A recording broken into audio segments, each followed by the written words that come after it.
Hello everyone, কেমন আছো তোমরা? তোমাদের জন্য নতুন একটি ইন্টারেস্টিং চাইনিজ রোমান্টিক ড্রামা নিয়ে হাজির হয়েছি। ড্রামাটিতে দেখানো হবে আমাদের গল্পের ফিমেল লিড বিয়ে থেকে পালিয়ে তার শত্রু ছেলের সাথে নাইট স্পেন্ড করে। এমনকি ধীরে ধীরে তাদের মাঝে ভালোবাসার সম্পর্ক গড়ে ওঠে।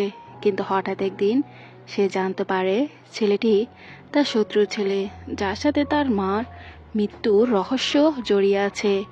আবার সে মেয়ে কি এই ছেলেটিকে ক্ষমা করবে, নাকি তাকে ভুল বুঝে দূরে ঠেলে দেবে? তো চলো গাইস, এরকম একটি রহস্য আর রোমাঞ্চে ঘেরা চাইনিজ ড্রামাটির এক্সপ্লেনেশন দেখে আসি। গল্পের শুরুতে আমরা আমাদের ফিমেল লিড ইকে দেখতে পাই, যাকে জোর করে বিয়ে দেওয়ার জন্য একটা বন্ধ করে রাখা হয়েছে। সেখানে তার চাকরানি তার হাত পা খুলে দেয়। তার চাকরানি তাকে খুলে বলে যে তার ড্যাড তাকে জোর করে গু ফ্যামিলির বড় ছেলের সাথে তার বিয়ে ঠিক করেছে। এটা শুনে অনেকটা অবাক হয়, কারণ সে আগেই জেনেছে গু ফ্যামিলির সদস্যরা তার মাকে খুন করেছে। তাই সে চাকরানির সাহায্যে সে বিয়ে থেকে পালিয়ে যায়। আর দৌড়াতে দৌড়াতে সে একটা হোটেল রুমে পৌঁছে যায়, যে হোটেল রুমে আমাদের হিরো চিন ছিল। পিছন থেকে একটা গোলাপ ফুল নিয়ে চিনকে বন্দুকের ভয় দেখায়। ওর তার চোখ বন্ধ করার জন্য একটা কাপড় দেয় আর তার চোখ বন্ধ করতে বলে। ওদিকে বডিগার্ডরা ইয়েকে খুঁজতে খুঁজতে চীনের রুমে পৌঁছে যায়। আর আমরা ইয়েকে দেখতে পাই যে চীনের চোখ বন্ধ করে নিচের টেবিলে বসে যায়। তখন ওই লোকগুলো সেখানে গিয়ে ইকে দেখতে পায় না, তাই সেই লোকগুলো চলে যায়। এদিকে যখন সে হোটেল রুম থেকে চলে যাচ্ছিল, চীন তার সাথে ফ্ল্যাট করতে থাকে আর তার হাতের ওই গোলাপ ফুল নিয়ে বারবার কথা কল্পনা করে। তখন তার অ্যাসিস্ট্যান্ট আসে আর সে ইকে দেখে চিনতে পারে। সে বলে, এও তো মিস যার সাথে আপনার বড় ভাইয়ের গুজিয়ানের বিয়ে ঠিক হয়েছে, আর সে তার ফিয়ন্সি। হ্যালো এভরিওয়ান, মোস্টে আমার অভিজ্ঞতা আসলেই দারুণ। এখানে বিনোদনের দুনিয়া একদম অন্যরকম। আমার সবচেয়ে পছন্দের একটি গেম হলো প্লিঙ্কো। এর মজাটি বলে আপনাদের সারপ্রাইজ নষ্ট করতে চাই না। ট্রাস্ট মি, এটি আপনাকে দেবে এক নতুন অভিজ্ঞতা। আপনি যদি গেমিং পছন্দ করেন তাহলে মোস্টে রয়েছে দারুণ সব ইন্টারেক্টিভ গেম। এখানে পাবেন লোভনীয় রিওয়ার্ড ও আকর্ষণীয় সুযোগ। মোস্টে রয়েছে বিকাশ, নগদ, রকেট উপায় এবং অন্যান্য অনলাইন পেমেন্ট অপশন, যা দিয়ে সহজে লেনদেন করা যায়। সঙ্গে আছে 24 ঘন্টা 7 দিন কাস্টমার সাপোর্ট। এই প্ল্যাটফর্মে লাইভ ইভেন্ট স্ট্রিম দেখার সুযোগও রয়েছে। নিচে প্রোমো কোড AEX202 ব্যবহার করে রেজিস্ট্রেশন করুন এবং প্রথম ডিপোজিটে পেয়ে যান বিশেষ offer. Don't miss this exciting opportunity. যখন হুন্ডার করে যাচ্ছিল তখন তার কাছে মেসেজ আসে তার সিস্টারকে হসপিটাল থেকে ট্রান্সফার করে দিবে। তাই সে তার সিস্টারকে বাঁচানোর জন্য তার ড্যাডের সাথে দেখা করতে যায়, যেখানে তার ড্যাড তাকে অনেকটা খারাপ কথা বলে। সে বলে, তুমি কেন গো ফ্যামিলিতে বিয়ে করছো না? তুমি যদি বিয়ে না করো তাহলে তোমার সিস্টারের মেডিকেল বিল আমরা পরিশোধ করব না। তাকে ইমোশনাল ব্ল্যাকমেল করে। সে বাধ্য হয়ে গো ফ্যামিলিতে যায়, যেখানে চীনের সাথে তার দেখা হয়। চীন তার সাথে ফ্লার্ট করতে থাকে আর বলে গো ফ্যামিলিতে সে এইখানে রাইভেল আকারে আছে, সে যদি চায় ওকে ইউজ করতে পারে। আর এদিকে আমরা ইকে দেখতে পাই যে একটা হট ড্রেস পরে চীনের সামনে আসে। চীনও তার সাথে ফ্লার্ট করতে থাকে। এক পর্যায়ে চীনও তাকে অনেকটা রোমান্টিক করে সিসিটিভি ফুটেজের দিকে তাকিয়ে নেয়। এরপর বলে, তুমি যদি এঙ্গেজমেন্ট ক্যান্সেল করতে চাও তাহলে আমার সাথে তোমাকে অ্যাক্টিং চালু রাখতে হবে। ওর দুজনে রোমান্টিক হওয়ার অ্যাক্টিং করে। দুজনে অনেকটা ক্লোজ হয়ে যায়, প্রায় ইন্টিমেট হওয়ার অবস্থা চলে যায়। এরপর সকালে চীন এর দিকে তাকিয়ে থাকে। হঠাৎ ছোটবেলায় একটা ফ্ল্যাশব্যাক কল্পনা করে। যখন চীন হসপিটালে ছিল, তাকে একটা লজেস দিয়েছিল। সে বলেছিল, তুমি এই লজেস খেয়ে নাও, তাহলে তোমার ভয় সব কেটে যাবে। এরপর সকালে চীনকে ধন্যবাদ জানায় কাল রাতে নিজেকে কন্ট্রোল করে রাখার জন্য, কারণ কাল রাতে দুজনে প্রায় ইন্টিমেট হবে, যেটা কিনা পুরো একটা অ্যাক্টিং ছিল। অন্যদিকে সকালে ব্রেকফাস্ট করার সময় সবার সামনে বলে দেয় সে গুজিনকে বিয়ে করবে না।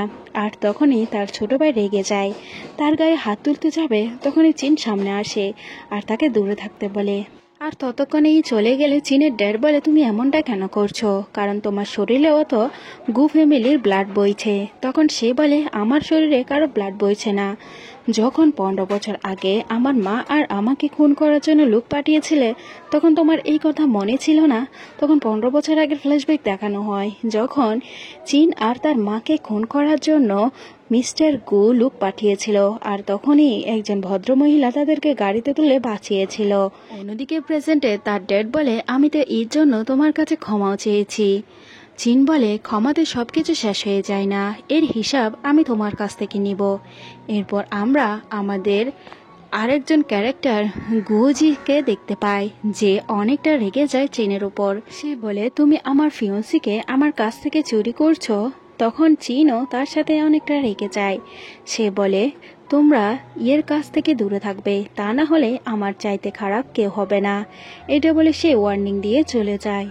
ওর পরের সিনে আমরা লানলান নামের একটা মেয়েকে দেখতে পাই, যে মেন্টালি সিক, যে কিনা এর ছোট বোন হয়, আর সে তার সিস্টারকে দেখতে চায়। তখন তার মনে পড়ে তার ড্যাড এবং মিস্টার গু কীভাবে তার মা এবং তার সিস্টারের অ্যাক্সিডেন্টের সওদা করে, মানে তার ড্যাডকে টাকা দেয়। এর থেকে সে জানতে পেরেছিল গু ফ্যামিলির সদস্যরাই তার মা এবং তার সিস্টারের অ্যাক্সিডেন্টের পিছনে আছে।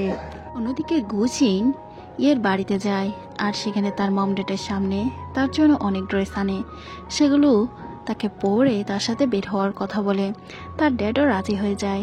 তাই গুজুন তাকে জোর করে নিয়ে যাচ্ছিল, যেখানে গিয়ে নিষেধ করে সে তার সাথে যাবে না। তখন সে রেগে বলে, তুমি চিন্তা করিও না, আমি চিনের মতো তোমার সাথে নাইট স্পেন্ড করব না, তুমি যেমনটা করেছিলে। এরপর সেখানে আমরা চিনকে দেখতে পাই, যে পুরো সুয়াকের সাথে এন্ট্রি করে। সে বলে সে এতক্ষণ ধরে এর জন্য ওয়েট করছিল, আর সে গুজনকে একটা লাথি দেয়। গুজন বলে, তুমি তোমার ব্যারিয়ারের মধ্যে থাকো। তখন চিন বলে, আমি তো আমার ব্যারিয়ারের মধ্যে আছি, কিন্তু তুমি যদি বেশি বাড়াবাড়ি করো তাহলে আমার এই খুশি তোমাকে এক নিমিষে ডিসঅ্যাপিয়ার করে দিবে। এটা বলে সে চিনকে নিয়ে চলে যায়। এরপর সে চিনকে একটা সমুদ্রের সাইডে নিয়ে যায়, যেখানে চারদিকে অনেকগুলো আলো, আর চিন ইয়েকে তার ব্লেজার পরিয়ে দেয়, কারণ ইয়ে ঠান্ডা লাগছিল। ইয়ে বলে, এখানে অনেক লাইট, কিন্তু কোনো লাইটই আমার লাইফে আলো ছড়াতে পারে না। চিন মনে মনে বলে, আমি যদি চাই তোমার লাইফে সে আলো নিয়ে আসতে, তুমি কি আমাকে সেই সুযোগ দিবে? পরের সিনে আমরা ইয়ের ড্যাড আর তার স্টেপ মমকে দেখতে পাই, যারা বলা বলি করে, যদি এ জানতে পারে যে আমরা লানের মেডিকেল খরচ বহন করছি না, তাহলে কি সে আমাদের কথা মতো উঠবে আর বসবে? অন্যদিকে আমরা চিনকে দেখতে পাই, যার কোলে ইয়ে শুয়ে আছে। তখন তার অ্যাসিস্ট্যান্ট এসে বলে, ম্যাডামের তো ঠান্ডা লেগে যাবে, আপনি ম্যাডামকে রুমের ভিতরে নিয়ে যান। তখন চিন তাকে কোলে তুলে রুমে নিয়ে চলে যায়। একদিন সকালে চিন যখন যাচ্ছিল, তখন একটি মেয়ে তার সাথে ইয়েকে দেখে অনেকটা জেলাসি ফিল করে, আর তাকে নানা ধরনের কথা শোনায়, কিন্তু চিন তাকে পাত্তা দিচ্ছিল না। এদিকে সে ইয়েকে নিজের বাসায় নিয়ে আসে। তখন ইয়ে তার মোবাইলে একটা ভিডিও দেখতে পায়, যেটা তার মমের অ্যাক্সিডেন্টের ভিডিও ছিল। যে ভিডিও দেখে সে দ্রুত রুম থেকে বেরিয়ে চলে যায় গুজুনের সাথে দেখা করতে, কিন্তু তাকে তার অফিস রুমের ভিতরে ঢুকতে দিচ্ছিল না, কারণ তারা ইনফর্ম করেছিল যে শুধুমাত্র তার ফিয়ন্সি ঢুকতে পারবে। এরপর সে গুজুনের সাথে দেখা করে, যে বলে, আমি তোমার জন্য 2টা শর্ত রেখেছি, তুমি যদি সেগুলো পূরণ করো তাহলে আমি তোমাকে তোমার মমের সেই অ্যাক্সিডেন্টের ভিডিও দিয়ে দিব। তখন সে বলে, তাহলে আমি সেকেন্ড অপশনই বেছে নিব। এতে সে আরও খুশি হয়ে যায়। সে বলে, তাহলে তুমি চীন থেকে চিন ওয়েন গ্রুপের সমস্ত শেয়ার আমার নামে লিখে নিবে। ইয়ে অবাক হয়, আর সে রাজি হয় না।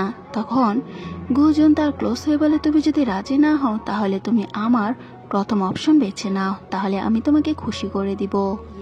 সেখান থেকে চলে যায় আর মুড অফ করে বসে থাকে। লান জিজ্ঞাসা করে, তোমার কি হয়েছে? সে বলে, সিস্টারকে একটা লোক খারাপ কাজ করতে বলেছে, ওই খারাপ কাজ করলে সে সিস্টারকে একটা গিফট দিবে। তখন লান বলে, খারাপ কাজ তো খারাপ কাজ, কোনো এক্সকিউজ হবে না। তখন সেখানে ইয়ের একজন ডক্টর ফ্রেন্ড, যার নাম ডক্টর সেন, সেও তাকে অনেকটা কনসোল করে, কিন্তু সেখানে আমাদের চীন চলে আসে, আর সে রেগে যায়, কারণ সে তার জন্য ব্রেকফাস্ট রেডি করছিল।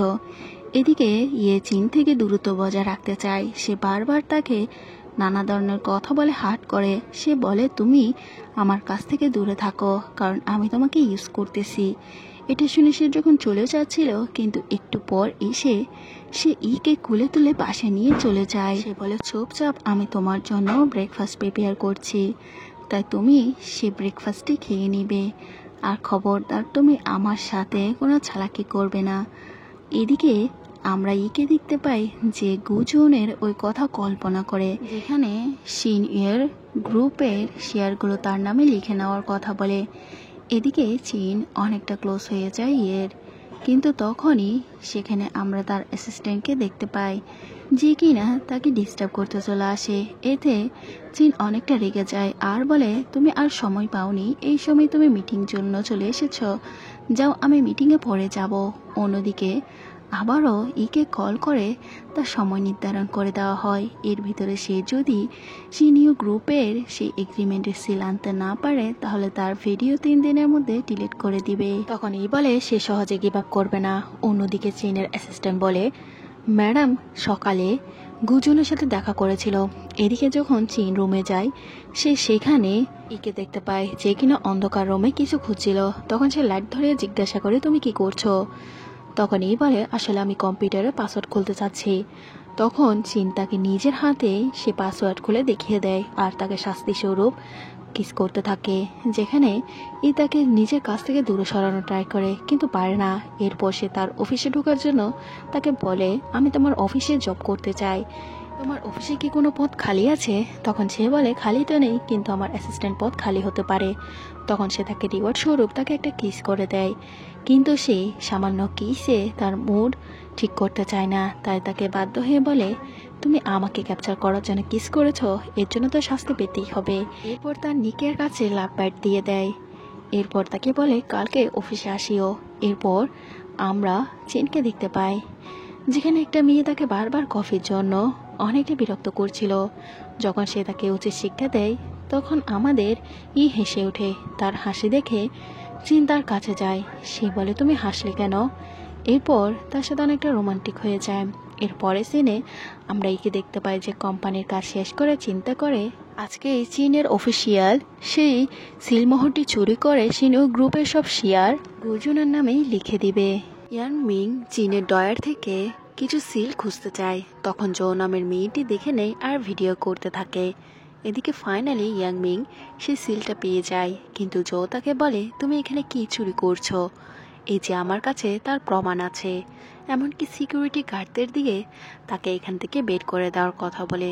তখন এই সিকিউরিটি গার্ডরা তাকে বের করে দিতে চায়, কিন্তু সঠিক সময়ে সেখানে চীন চলে আসে আর ওই বডিগার্ডদের লাথি দিয়ে ফেলে দেয়।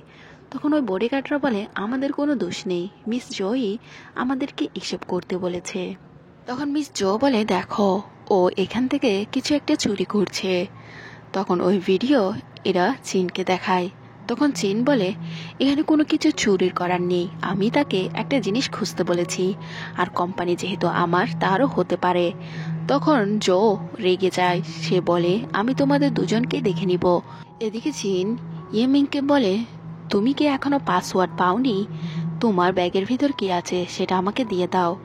তখন সে ভয় পেয়ে যায়। তখন ইয়েমিং বলে, আমি সঠিক সময়ে আসলে তোমাকে সবকিছু এক্সপ্লেন করে দিব। এরপর সে চলে যায়। তখনই চীনের অ্যাসিস্ট্যান্ট এসে ডয়ার খুলে দেখে সেখানে তার কোনো সিল নেই, আর সে বুঝতে পারে এই সিলটি ইয়েমিং সরিয়েছে। এদিকে ইয়েমিং সে সিলটি হাতে নিয়ে সে এগ্রিমেন্টের দিকে তাকিয়ে থাকে আর ভাবতে থাকে তার লিটল সিস্টারের কথা। তার সিস্টারকে বাঁচাতে হলে এই কন্ট্রাক্টে তার সিল দিতে হবে। তার সিস্টারের সে ছোটবেলার অ্যাক্সিডেন্ট থেকে শুরু করে সব মুহূর্তগুলো কল্পনা করে আর সে ইমোশনাল হয়ে যায়।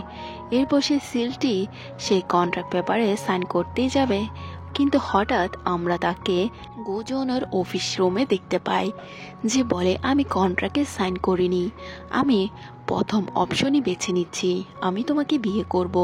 এটা শুনে সে তো খুশি হয়ে যায়।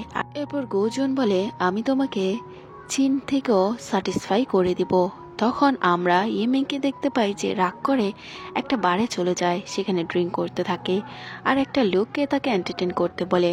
কিন্তু সেখানে চিন হাজির হয়ে বলে, তোমার কোনো অধিকারই নেই অন্য ছেলের সাথে ঘোরাফেরা করার, তোমার প্রয়োজন হলে আমি তোমাকে এন্টারটেন করব। এটা বলে সে তাকে গাড়িতে তুলে নেয়। আর তখন সে ড্রিঙ্ক করার ফলে অনেকটা ড্রাঙ্ক হয়ে যায়। সে নেশা অবস্থায় চিনের ক্লোজ হতে থাকে। চিন তাকে নিজের কাছ থেকে দূরে সরায় আর বলে, তুমি কি সেন্সে আছো? তুমি কি চিনতে পারছো আমি কে আর তুমি এসব কি করছো? তখন ইমিং বলে, হ্যাঁ আমি চিনতে পারছি আর আমি যেটা করছি সেটা সঠিক।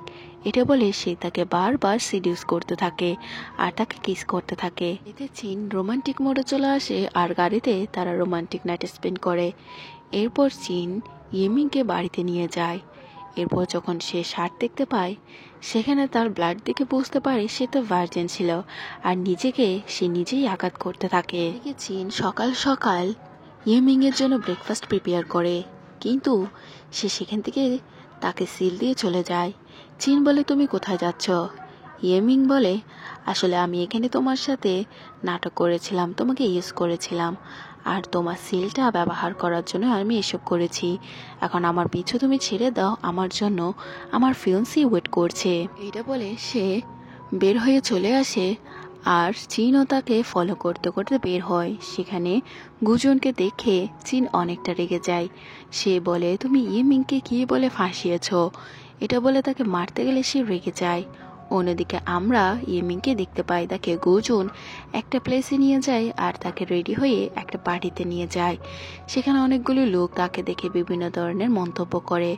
এখানে গুজন তার জন্য ড্রেস আনে আর সবার সামনে ওই ড্রেস আর জুয়েলার্স পরতে বলে, কিন্তু ইয়েমিং বলে সে সবার সামনে পরবে না, কারণ সে তার ফিয়ন্সি। কিন্তু এখানে তার ফিয়ন্সি হওয়ার কোনোই মূল্য নেই, কারণ সে যেহেতু চীনের সাথে নাইট স্পেন্ড করেছিল। অনেক লোকেরা তাকে বিভিন্ন ধরনের নেগেটিভ ইঙ্গিত করে, এমনকি তাকে জোর করে তার পোশাক খোলার চেষ্টা করে। তখন সেখানে চীন চলে আসে আর একটা স্ট্রিক দিয়ে তাদের সাথে ফাইট করতে থাকে। তখন গুজুন ইয়েমিংকে বলে, তুমি যদি আমার কথাতে রাজি না হও তাহলে আমি তোমার মেনকে মেরে ফেলবো। তখনই ইয়েমিং এর মনে পড়ে চীন বলেছিল যত কিছু হয়ে যাক না কেন আমরা দুজনে একসাথে সেটা ফেস করব। এটা মনে করে সে তখনই গুজনের মেন পয়েন্টে একটা কিক মারে আর চীনের সাথে গুজনের লোকদের সাথে ফাইট করতে থাকে। এক পর্যায়ে গুজুন লোকদের সাথে চীনও ফাইট করে ওঠে আর বলে, এখন কার কার সাহস আছে এখানে চলে আসো। তখন ওই লোকগুলো ইয়েমিংকে আঘাত করতে গেলে চীন তাদের সাথে আবারও ফাইট করতে যায়। এতে সে মারাত্মকভাবে আঘাত পায়। এরপর তার মারাত্মকভাবে ব্লিডিং হতে থাকে আর সেখানে সে সেন্সলেস হয়ে যায়। এরপর তাকে বাড়িতে নিয়ে আসা হয়, কারণ সে হসপিটালে যেতে চায় না। ছোটবেলা তার মার মৃত্যুর পর থেকে সে হসপিটালে গেলে অনেকটা ভয় পায়। আর তখনই ইয়েমিং এর সেই ডক্টর ফ্রেন্ড এসে তার চিকিৎসা করে। আর এখানে ইয়েমিং নিজেকে অনেকটা গিল্টি ফিল করছিল। অন্যদিকে ইয়েমিং এর ডক্টর ফ্রেন্ড বলে, তুমি যদি গুজুনকে বিয়ে না করো তাহলে তুমি আমাকে বেছে নিতে পারো। দেখো চীন অনেকটা ডেঞ্জারাস পারসন, তুমি তার সাথে থাকলে তোমার নিজেরও ক্ষতি হবে। কিন্তু ইয়েমিং তাকে সরি বলে দেয়। এতে সেই ডক্টর ফ্রেন্ড সেখান থেকে চলে যায়। এরপর আমরা ইয়েমিংকে দেখতে পাই আর সারা রাত সে চীনের খেয়াল রাখে। চীনের হাত ধরে তাকে সুস্থ হওয়ার কথা বলে।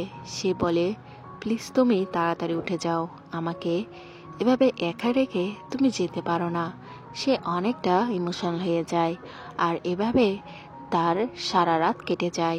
সকালে যখন চীনের ঘুম ভাঙে সে ওই অবস্থায় ইয়েমিংকে দেখে অনেকটা ইমোশনাল হয়ে যায় আর তাকে বলে, প্লিজ তুমি আমাকে ছেড়ে যেও না। তখন সে উঠে যাচ্ছিল, তখন সে ব্যথা নাটক করে আর তাকে নিজের ক্লোজে নিয়ে আসে।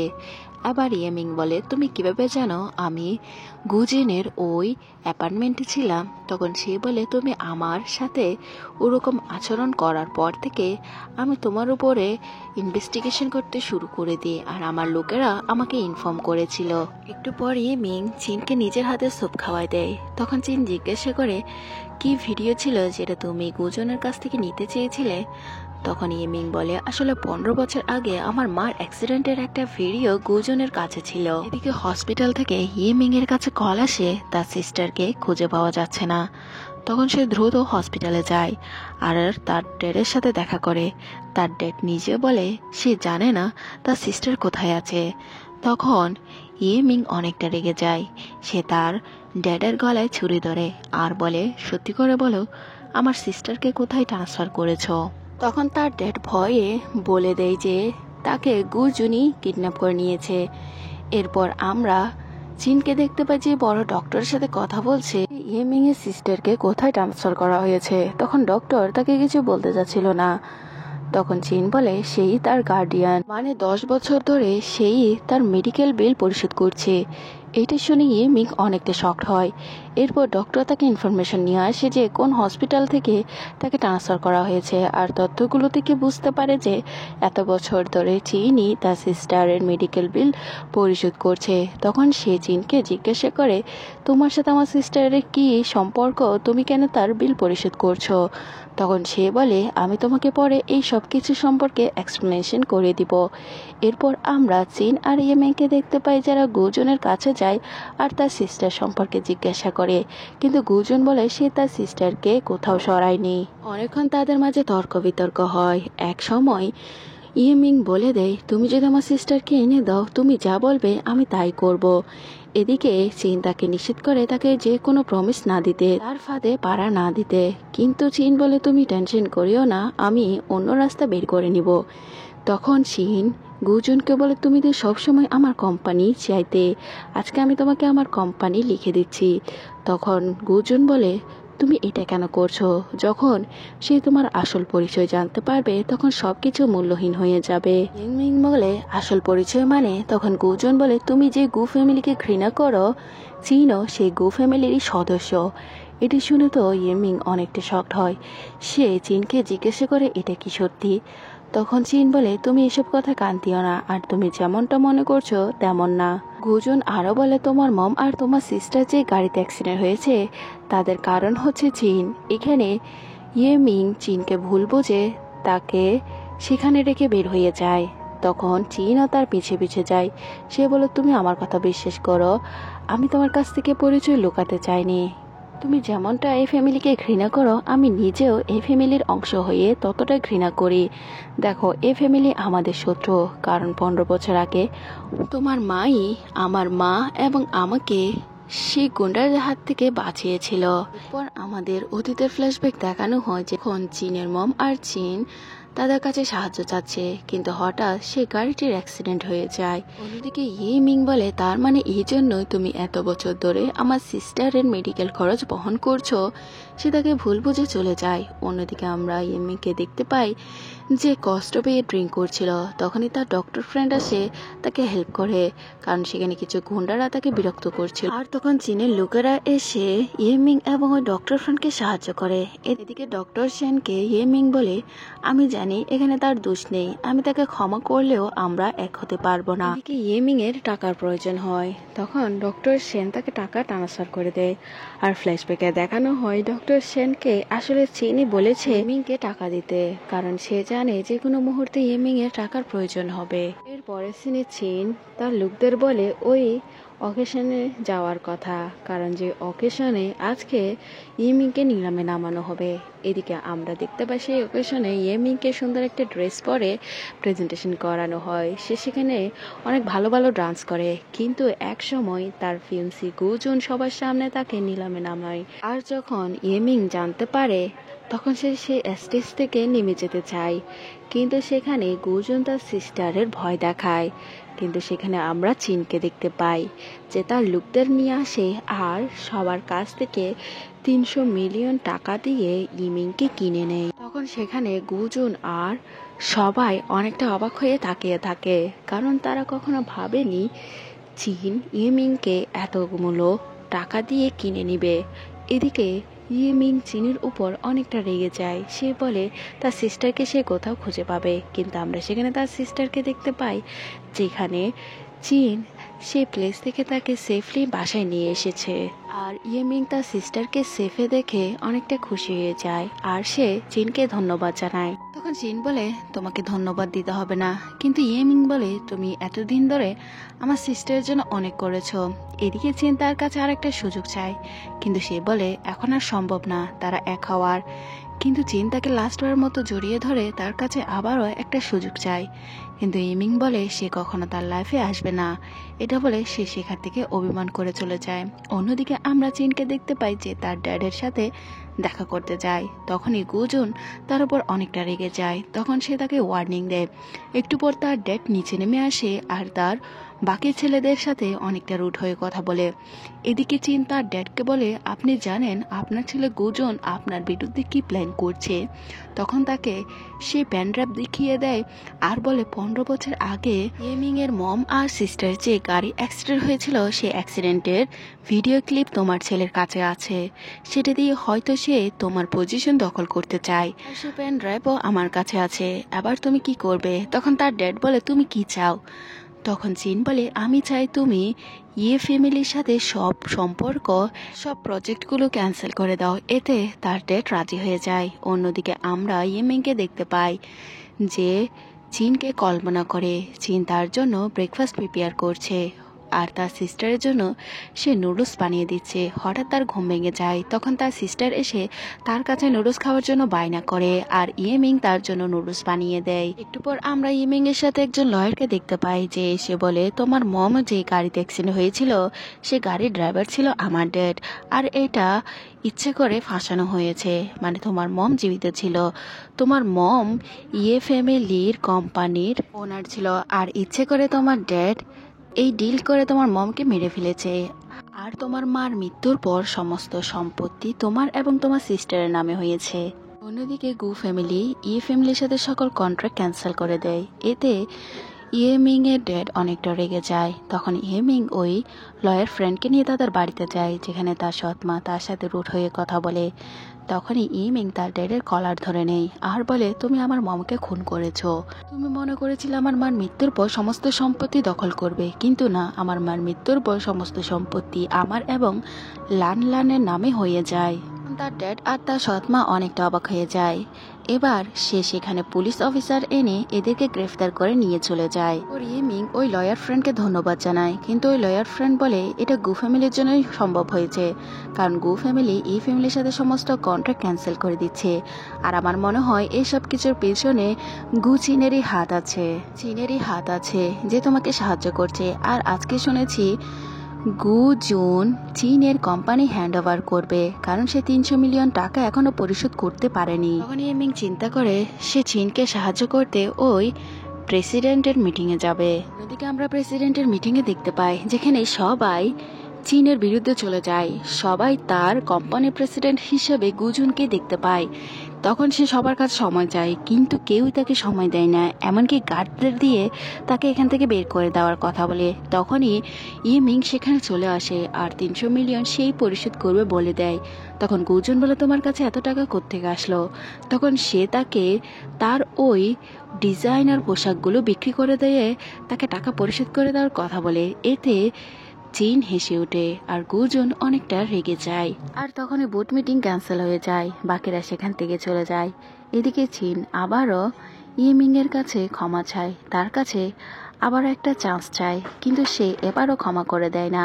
শুধুমাত্র বলে তোমাকে ধন্যবাদ, 15 বছর আগে যদি তুমি আমার সিস্টারকে না বাঁচাতে তাহলে হয়তো সে বাঁচত না। ফ্ল্যাশব্যাকে দেখানো হয় সেই তার সিস্টার লাংলানকে গাড়ি থেকে দ্রুত নামিয়ে এনেছে। আমরা চিনকে দেখতে পাই যে ইমিং এর মুড চেয়ার আপ করার জন্য তাকে একটা ডিনারে ট্রিট দেওয়ার কথা বলে। এরপর তাকে জোর করে চাইনিজ এবং জাপানি ফুড ট্রাই করার জন্য সে প্লেসে নিয়ে যায়। তাকে একটা সুখবর দিতে চায়, কিন্তু সেখানে সে রাগ করে উঠে যাচ্ছিল। তখন সে সুখবর বলে তোমার সিস্টারের মানসিক রোগীর চিকিৎসা আমরা পেয়েছি, এর জন্য আমাকে তো রিওয়ার্ড দিতে হবে। আর তখন ইমিং নিজের হাতে তাকে খাবার টেস্ট করিয়ে দেয়।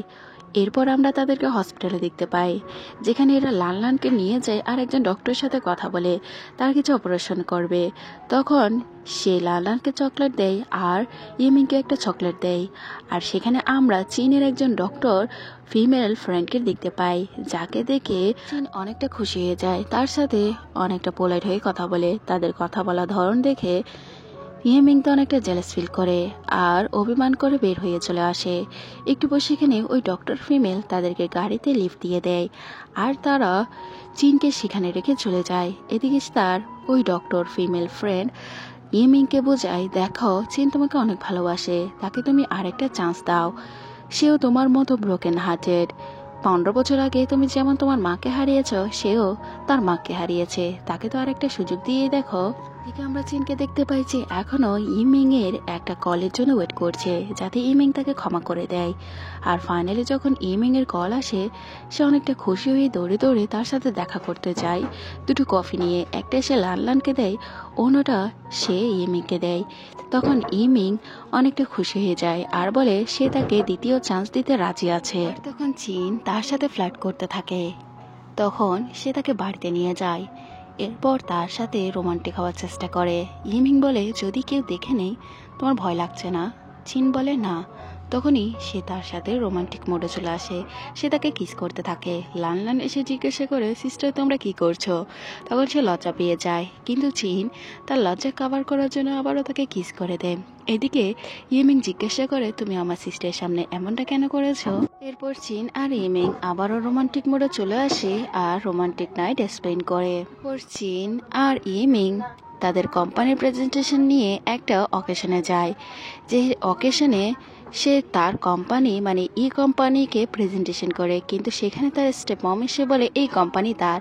তখন সে সবাইকে খুলে বলে যে এই কোম্পানি তার মার নামে ছিল, কিন্তু তার মার মৃত্যুর পর এই কোম্পানি তার এবং তার সিস্টারের হয়ে যায়। ওদিকে গুজুনের ভাই ইয়েমিং এর স্টেপ মমকে অনেকটা রাগান্বিত করে দিয়ে বলে যে এদের জন্য তুমি তোমার হাজব্যান্ডের কোম্পানি পাচ্ছ না, তুমি এদেরকে শেষ করে দাও। তখন সে রেগে গিয়ে ইয়েমিংকে ছুরি দিয়ে আঘাত করতে যাবে, তখন লান লান মাঝখানে চলে আসে আর সে ছুরির আঘাত খেয়ে নেয়। তখন ইয়েমিং অনেকটা রেগে যায় আর তাকে মারতে ওঠে। একটু পর তাকে হসপিটালে নিয়ে যায় আর এই খবর চিন শুনে দৌড়ে দৌড়ে হসপিটালে যায়। তখন সে সেখানে গিয়ে দেখতে পায় ইয়েমিং তো ছোট বাচ্চার মতো কান্না করছে তার সিস্টারের জন্য, কারণ তার মার মৃত্যুর পর সেই একমাত্র ফ্যামিলি মেম্বার রয়ে গিয়েছে। তখন চিন বলে, তুমি টেনশন করি না, সব কিছু ঠিক হয়ে যাবে। এরপর সে গু ফ্যামিলির গুজনের কাছে যায়। এখানে গুজন আর তার ক্লায়েন্টরা সবাই মিলে একসাথে ড্রিঙ্ক করছে, তারা সেলিব্রেশন করছে কোম্পানি তাদের হয়ে যাবে। কিন্তু তখনই সবাই একসাথে আসে আর এখানে তার ভাইকে পুলিশ স্টেশনে নিয়ে যাওয়া হয় আর বলা হয় যে সে আর এই কোম্পানির প্রেসিডেন্ট থাকবে না। এটা শুনে তো সে অনেকটা অবাক হয়ে যায়। চীন দাবি করে সে নিজেই এই কোম্পানির প্রেসিডেন্ট হবে। তখন আমরা দেখতে পাই চীন সে চেয়ারে বসে যায়। গুজন অবাক হয়ে যায়। তখনই গুজন আর চীনের ড্যাড সেখানে উপস্থিত হয়, যে কিনা চেয়ারম্যান ছিল সেই কোম্পানির। যাকে দেখে গুজন বলে, ড্যাড তুমি এখানে কি করছো? তার ড্যাড বলে, তুমি আমার বিরুদ্ধে এত বড় একটা প্ল্যান করছো আর আমি আসবো না? তুমি আমাকে মেরে ফেলার ট্রাই করছো, আমাকে ফাঁসিয়ে পুরো কোম্পানি হাতানোর চেষ্টা করছো? গুজন বলে, না ড্যাড। তার ড্যাড বলে, 15 বছর আগে সেই ভিডিও তোমার কাছ থেকে কিভাবে আসলো? আর এখানে তাদের সত্যটা বেরিয়ে আসে। তখন ইয়েমিং আর চিন সেখান থেকে হাসতে হাসতে বেরিয়ে যায়। এরপর চিন আর ইয়েমিং দুজনকে সবসময় সাপোর্ট করবে এটাই বলে দেয়। আর ফাইনালি আমরা দেখতে পাই তাদের এঙ্গেজমেন্ট হয়ে যায়, যেখানে তারা ভিডিও কলে কথা বলছে। আর চীন ইমিংকে অনেকটা মিস করছে, কারণ সে অনেক দিন ধরে তাকে দেখতে পায়নি। আর ফাইনালি সে তার জন্য ফুল নিয়ে আসে আর তাকে প্রপোজ করে আর তাকে কিস করে দেয়। এরপর বলে আজকে 20তম দিন। এরপর তাদেরকে আমরা রোমান্টিক মোডে দেখতে পাই, যেখানে চীন আর ইমিং ড্রিঙ্ক করছে আর দুজনে রোমান্টিক মুহূর্ত এনজয় করছে, এমনকি পুনরায় তারা ইন্টিমেট হয়ে যাওয়ার কথা বলে। এরপরে আমরা কিছু মাস পরে হঠাৎ চীনের কাছে কল আসে যে ইমিংকে ডক্টর এক্সামিনেশন করেছে। তখন সে ভয়ে ইমিং এর কাছে গিয়ে জিজ্ঞাসা করে। তখন ইমিং রোমান্টিক মোডে এসে বলে, তুমি ভয় পেয়ে গিয়েছো? ভয় পাওয়ার কারণ নেই, সে প্রেগনেন্ট। এটা শুনে তো চীন অনেকটা খুশি হয়ে যায় আর বলে, সত্যি আমি কি বাবা হতে চলেছি?